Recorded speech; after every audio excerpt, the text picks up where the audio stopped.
Der Pauli hat seine eigene Firma gegründet. Fürs Heiraten war da einfach keine Zeit.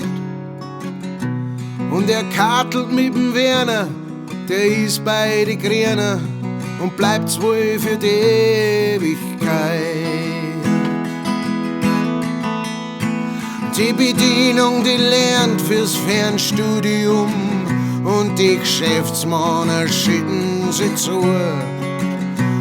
Und auch wenn jeder was anderes trinkt, schmeckt's doch besser als tringet's der Lohr.